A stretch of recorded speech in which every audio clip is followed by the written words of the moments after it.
Canada में स्थायी निवासी यानी कि पीआर पाने का सपना दुनिया भर के युवाओं को आकर्षित करता है, लेकिन हाल के महीनों में कनाडा में इमिग्रेशन पॉलिसी में आए बदलावों ने ये साफ कर दिया कि अब सिर्फ आवेदन करने से ही काम नहीं चलेगा।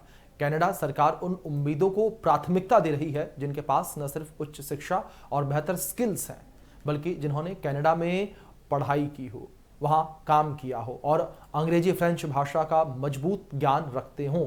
क्या ये पूरा मामला है? किस तरीके से कनाडा ने अपने पीआर जो उसकी कह सकते हैं कि पॉलिसी थी उसमें बदलाव किया है, इस बदलाव का असर क्या कुछ होगा, वो आपको 4 बेसिक पॉइंट्स में हम समझाने का प्रयास इस वीडियो में करेंगे। नमस्कार, इंडिया न्यूज़ देख रहे हैं आपके साथ मैं अभिषेक पांडे।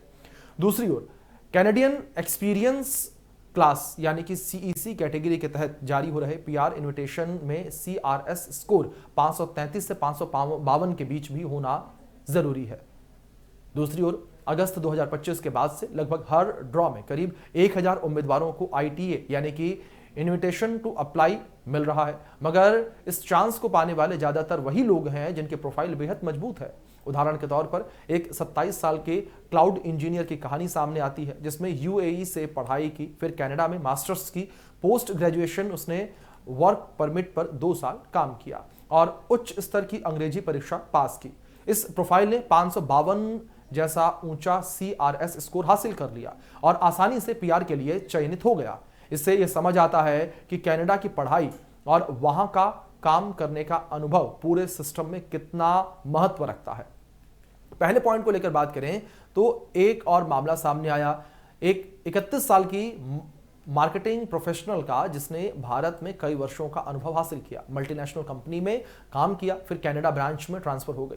कनाडा में 3 साल का अनुभव, बेहतरीन अंग्रेजी स्कोर और स्थिर करियर की वजह से उसे 534 का सीआरएस स्कोर मिला और पीआर की प्रक्रिया उसके लिए आसान बन गई। ये बताता है कि विदेशी अनुभव और कोऑपरेटिव ट्रांसफर भी पीआर पाने के रास्ते खोल सकते हैं, लेकिन इसके लिए भाषा दक्षता और उम्र जैसे कारक बहुत मायने रखते हैं। तीसरा उदाहरण एक भारतीय दंपत्ति का है और पत्नी ने भारत में ग्रेजुएशन के बाद कनाडा में मास्टर्स किया और वहां 2 साल काम कर लिया। अंग्रेजी में अच्छा स्कोर लाया और पति के पास पीएचडी है और उच्च अंग्रेजी स्कोर भी, भले ही उसके पास कनाडा का काम करने का अनुभव नहीं था। दोनों की संयुक्त प्रोफाइल ने 548 अंक दिए और उन्हें भी पीआर मिल गया। इससे यह समझ आता है कि पति पत्नी की संयुक्त शिक्षा, भाषा और स्किल्स भी स्कोर को बढ़ाने का काम कर सकते हैं।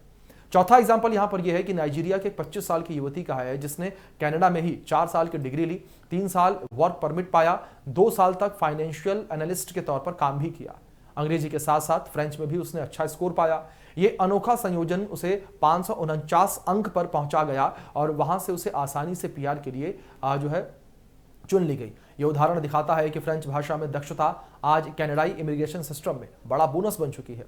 इन चारों कहानियों से एक बात साफ समझ में आती है कि कनाडा का रास्ता उन लोगों के लिए ज्यादा खुला है जो वहां की अर्थव्यवस्था में तुरंत योगदान दे सके, जिनके पास मजबूत स्किल्स हो, जो कम उम्र में अपने करियर को मजबूत दिशा दे रहे हों और जिनके पास भाषा और शिक्षा में प्रतिस्पर्धा योग्यता हो। सिर्फ भारत या किसी अन्य देश से आवेदन करने वाले उम्मीदवारों के लिए बिना कनाडा में पढ़ाई किए या अनुभव के इतना ऊंचा सीआरएस स्कोर हासिल करना लगभग असंभव हो चुका है। इसलिए जो भी इस दिशा में सोच रहे हैं उन्हें पहले ये योजना बनानी होगी, चाहे वो कनाडा में पढ़ाई का रास्ता हो, स्किल और भाषा बढ़ाने का हो, या फिर किसी ऐसी नौकरी की तलाश जिसमें भविष्य में कनाडा में अवसर मिल सके। फिलहाल के लिए इस वीडियो में इतना ही, लेकिन आप बने रहें इंडिया न्यूज़ के साथ।